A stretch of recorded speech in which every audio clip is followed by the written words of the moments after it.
Olá, meus caros e caras, sejam muito bem-vindos a mais uma aula do nosso curso aplicado de Física para a APA. Estamos na questão 4 da prova de 2012. Vamos lá. Considere um recipiente fixo contendo um líquido em repouso no interior de um vagão em movimento retilíneo uniforme que se desloca para a direita. Beleza, tudo tranquilo. A superfície de separação entre o líquido e o ar contido no vagão forma um dióptero perfeitamente plano que é atravessado por um raio luminoso monocromático emitido por uma fonte fixa no teto do vagão, como mostra a figura a seguir. Tudo tranquilo, sossegado. Nessa condição, o ângulo de incidência do raio luminoso é θ1 igual a 60 graus. Pessoal, já podemos escrever alguma coisa aqui? Olha, se você quiser, você pode já começar a falar aqui sobre a sua lei de Snell-Descartes, né? Você pode falar um pouquinho aqui, a forma matemática da lei de Snell-Descartes. Vamos lá. A gente pode falar que se há aqui um ângulo de refração β1, colocamos β1 ali, a gente tem que o seno de 60 graus, que é tabelado ou é fornecido na prova. É importante que você decore, eu recomendo, beleza? Mas a APA costuma trazer na prova.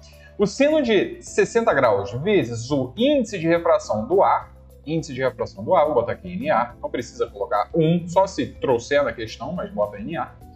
A gente tem aqui que isso vai ser igual ao seno de β1, ou seja, o ângulo de incidência, o seno do ângulo de refração, vezes o índice de refração do líquido, certo? Do líquido ali. E ele falou que é um líquido qualquer, então bota NL, sem problema nenhum. Beleza, tudo sossegado. Isso é uma informação interessante, você já pode começar a conversar com a questão com relação a isso. Vamos continuar. Num determinado momento, o vagão é acelerado horizontalmente para a esquerda, com aceleração constante de módulo A igual a raiz de 3 sobre 3G. E nessa nova situação, o ângulo de incidência do raio nesse dióptero plano passa a ser θ2. Com certeza vai mudar. Por quê, pessoal? Dá uma olhada aqui.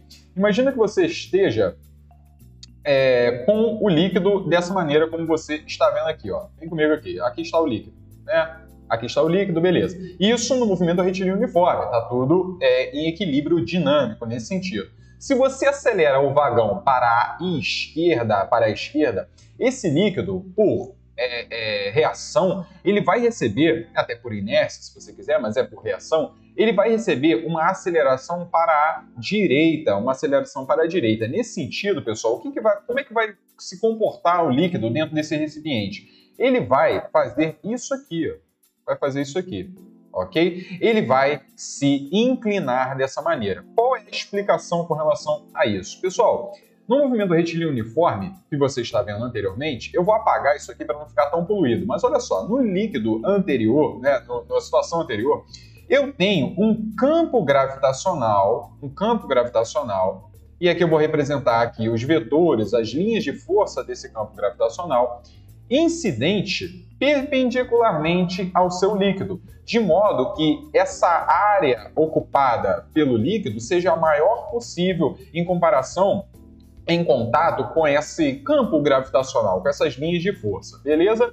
Agora, o que vai acontecer? Existe uma lei na natureza que é essa, né? O seu líquido ele vai se comportar conforme a ter a maior área perpendicular às linhas de força do campo gravitacional. Guilherme, vai alterar o campo gravitacional? Pois é, não vai alterar o campo gravitacional, G continua igual. Só que existe uma aceleração resultante, que você pode falar que existe uma aceleração resultante em função dessa reação que ela está recebendo, né, esse líquido está recebendo, que vai formar uma aceleração resultante, uma aceleração aparente. E essa aceleração aparente, pessoal, ela vai ser dessa maneira. É isso que vai acontecer.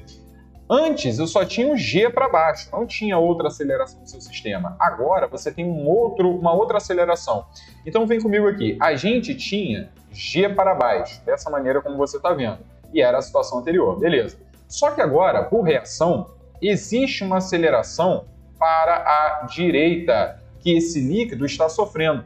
Então, perceba que há uma resultante, ó. Existe uma resultante aqui de aceleração. E você pode me dizer que essa aceleração aqui é uma aceleração aparente, G', de modo que, olha só, mais ou menos é o que o seu líquido ele vai sofrer ao longo da sua área inteira. Então eu vou apagar isso aqui para não poluir tanto, mas perceba o seguinte, a gente tem um eixo aqui interessante que seria o eixo vertical.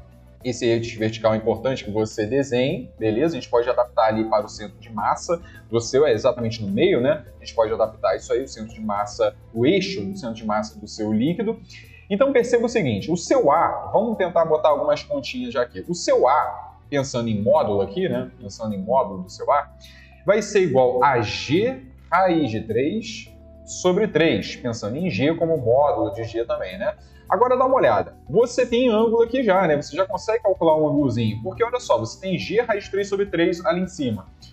Verticalmente você tem G, então você já consegue me dizer quanto que vale esse ângulo aqui, por exemplo. Esse ângulo aqui vale 30 graus. Como é que você sabe disso? Cateto oposto sobre cateto adjacente, cateto oposto sobre cateto adjacente a tangente que você vai medir colocando esse A aqui embaixo de G raiz de 3 sobre 3, perceba que você vai obter raiz de 3 sobre 3 como tangente. Aí o ângulo que tem raiz de 3 sobre 3 como tangente é o ângulo de 30 graus. Beleza, dá uma olhada aqui no seguinte, essa condição de perpendicularidade aqui da sua G aparente, né, da sua gravidade aparente, ela aparece aqui, ó.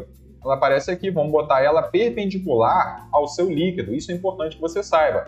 Ok? Então você tem, portanto, né, esse G aparente nessa linha que eu coloquei, aqui está a direção de G aparente, né, a gente pode pensar assim, e você tem que forma um ângulo de 30 graus pela trigonometria que você adquiriu dos vetores aqui, formam 30 graus com um A perpendicular, né, com um A vertical. Então é interessante que você coloque aqui também um 30 graus, ó.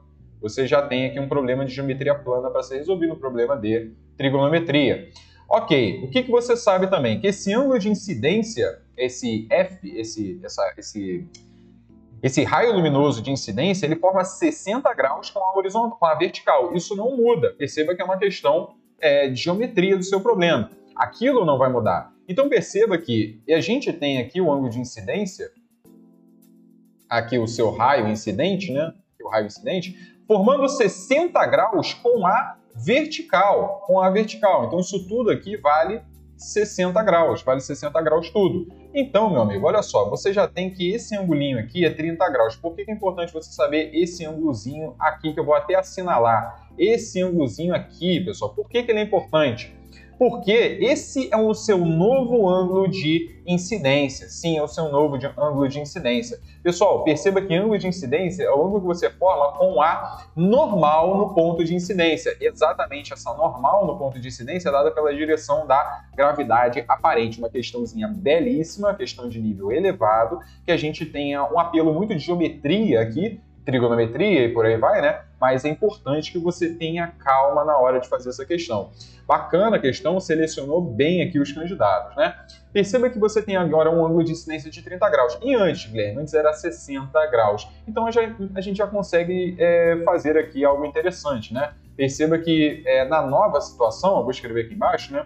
A gente tem o seno de 30 graus na nova situação, vezes o índice de refração do ar, isso não mudou, isso aqui vai ser igual, lei de Snell-Descartes, né? Seno de beta 2, que seria o novo ângulo de refração, vezes o índice de refração do líquido, que isso também não mudou. O que a questão está me solicitando? Está pedindo para mim está pedindo a razão, certo? A razão entre os senos dos ângulos de refração. Pessoal, fala sério, faz um cerol aqui nas duas equações e você divide uma pela outra, né? Perceba que quando você divide uma pela outra, você corta esse índice de refração do líquido, que não foi dado na questão, obviamente, o índice de refração do ar, que você já estava tentando tacar ali 1 e não necessariamente é 1, perceba que isso é irrelevante para a questão, perceba que quando você divide, o seu lado direito já tem o que é pedido na questão, né? Eu estou dividindo uma equação pela outra, né? Perceba que o lado direito das ambas as equações, né, quando você divide, você tem seno de beta 1 pela primeira equação sobre o seno de beta 2 da segunda equação, beleza? Eu acabei de perceber que minha cabeça ficou meio na frente aqui, G raiz de 3 sobre 3 ali, né? Sem problema nenhum. Perceba que a gente vai dividir uma equação pela outra, no lado direito você já obtém essa razão que está sendo solicitada, e do lado esquerdo você tem o seno de 60, que é raiz de 3 sobre 2, decore isso, não vá pensando que a prova vai te dar isso, a prova da APA traz isso de vez em quando, né? É normal ela trazer, para ser bem sincero, então, mas eu considero que seria legal se você decorasse. sobre o seno de 30, né? O seno de 30 é meio, decore também. Perceba que, no final das contas, você vai cancelar um meio de cima com um meio de baixo e você tem aqui como gabarito o seu raiz de 3. Uma questão belíssima, apelando para uma manipulação algébricazinha, uma geometria plana, uma trigonometria, algo interessantíssimo. E ainda tem esse caráter de fenômeno ondulatório, mais precisamente da refração, beleza? Muito interessante, espero que vocês tenham curtido. Um forte abraço, bons estudos sempre, tchau, tchau.